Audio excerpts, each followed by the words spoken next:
my analogy to the British exit, to the Brexit movement, was really what the exit poll showed about people's desire for change, right, and desire for real change, just not the type of change that gets talked about on cable TV. So that's when I felt that, well, if this is correct, if these is correct, you'll see it start to roll across what we call the core four, which is the four we felt we had to win, give ourselves multiple paths to victory, which was Florida, North Carolina, Ohio, and Iowa. We always felt that Pennsylvania, Ohio, Michigan, Wisconsin, places like that would always be in play because of this populist message.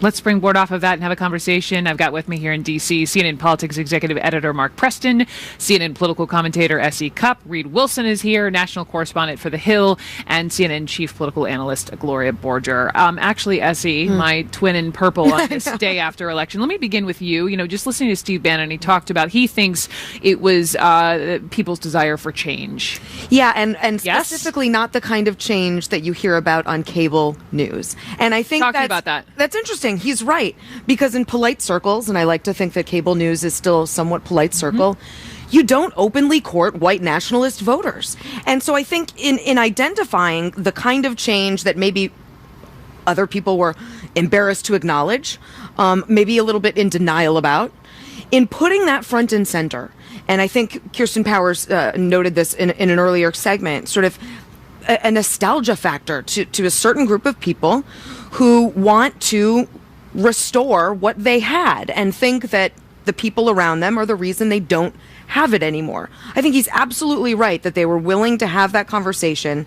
They were willing to acknowledge that kind of change that people like us kind of refused. But wasn't this also, election. forgive me, but just sort of a proverbial middle finger to this town and to what this town has represented for so many years and the dysfunction in Congress? And not only to this town, but to the changing face of the American economy. I mean, the states that he talked about, Pennsylvania, Ohio, Michigan, they've lost millions of manufacturing jobs that frankly are never coming back. The car factories and the air conditioning company that moved to Mexico, those jobs aren't coming back, and that's something that has been at the core of this voter angst.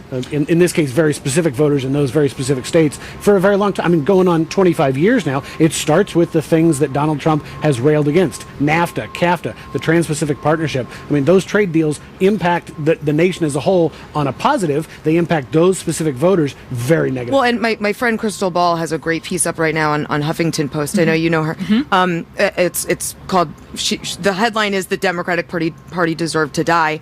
And she notes that the Democrats' response to exactly that anger and those jobs leaving was, well, we'll offer you retraining programs for new jobs. And that just didn't satisfy a large group of people. You want to jump in? Yeah, I think when we try to go back and explain what happened is that we all got it wrong. We all got it wrong, and we all got it wrong, right? And the fact of the matter is, anybody that says they didn't get it wrong, then they're lying to you, okay? But I do think that we're seeing, to Reed's point, this change in the political landscape. It's not just the Republican Party, it's the Democratic Party. We saw it with Bernie Sanders. We didn't understand it with that. We didn't understand how a 70-year-old man or 71-year-old man could actually appeal. Do you think she fully appreciated what he did and who he touched, the young people? I think at the very end she realized it, but I don't think that she was able to harness it. And I do think that Donald Trump, one of the big takeaways for me is, if you do get 17,000 people to show up at a rally consistently, those 17,000 people are going to vote. I never thought they would all vote. I thought that a lot of it people kept saying, oh, stop making the point about all the people at the rallies. That doesn't translate into votes. And you know what? The anger is there, and that anger fueled them to go wait in line and to cast a vote. Let me go to Gloria, even though she's not sitting next to us. I want to hear from you, Gloria Borger, because something I noted last hour, and I just want to point it out again. When you look at this past political cycle, you think of Donald Trump and what he's accomplished. He crushed not just one, two political dynasties in the Bush family, and now the Clintons. Yeah, and he knocked down a big blue wall. He crushed not only those political dynasties, but he crushed the political establishment completely, some of whom he has to work with in the Congress. And by the way, most of them will be lining up at his door to work with him because he won, and a lot of them came in on his coattails now. So we're going to have this strange marriage of people who didn't want Donald Trump to be president in the Republican Party, and now discover that they have to work with him because they understand the chord that he struck. You know, he ripped the Band-Aid off politics in this country, and what he exposed was this deep anxiety that Mark was talking about. And another thing I want to point out, I got these numbers today that Democratic participation in presidential elections has gone down over the last few cycles, from 69 million to 66 to 60 million. And Republican participation has remained the same.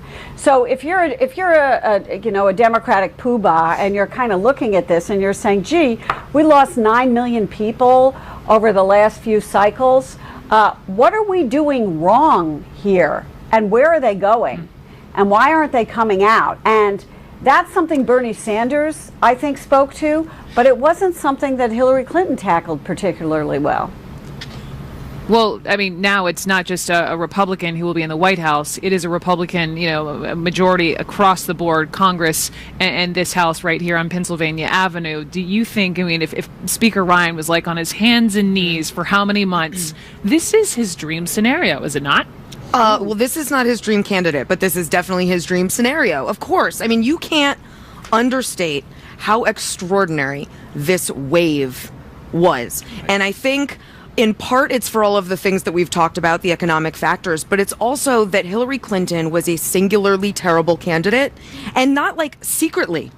The stuff we knew about Hillary Clinton that was going to make her unelectable was stuff we have known for a long time, and I think the Democratic Party really shot itself in the foot by protecting Hillary for as long as it did, refusing to look at any other options, refusing to acknowledge her weaknesses, and sort of foisting her on an unwilling electorate. You don't think she was self-foisted? You don't think she wanted that?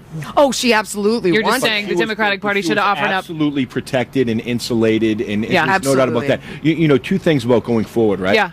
Policy-wise, the Supreme Court, the Republican Party, 24 hours ago was saying to themselves, "Oh my God, we've lost the Supreme Court." Well, guess what? They just got the Supreme Court back. Right. The second thing is the Democratic National Committee. There is no leader of the Democratic Party right now. That means the grassroots are going to take back that. And guess what? Donald Trump is going to take over the RNC. You know what that means? That means he's going to help shape the National Party and push it back into the grassroots. So the idea that this is going to be this wall between the establishment here in Washington, D.C. and the grassroots is probably going to be broken down. Today, everyone's sort of bleary-eyed. It's almost like some people are celebrating a wedding. For others, it's like a funeral. Walk us through this. Final thoughts, Reed. I think if you delve deeper into the numbers, as he mentioned, this is the Republican wave was bigger not only at the federal level but also at the state level. Consider the fact that states like Kentucky and Iowa are now totally controlled by Republicans. Democratic state executive office holders lost across the country. This is a huge deal. And by the way, I think it's a dream scenario for Paul Ryan and Mitch McConnell, because Donald Trump comes into the White House with just a very few number of key policy priorities: repeal Obamacare, build a wall with Mexico. And when you don't have that much on your plate, that means that the power to drive the agenda shifts to the other side of Pennsylvania Avenue. I think Mitch McConnell and Paul Ryan have a lot more to say about the future of the Republican agenda than maybe they would under pretty much any other Republican president. Gloria, final question. I'm going to say, go ahead.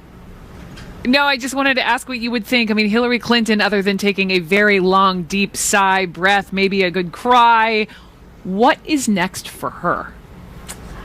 It's really hard to say. I think clearly now, there was talk, if she was getting elected, of closing the Clinton Foundation. It seems to me that probably won't happen right now.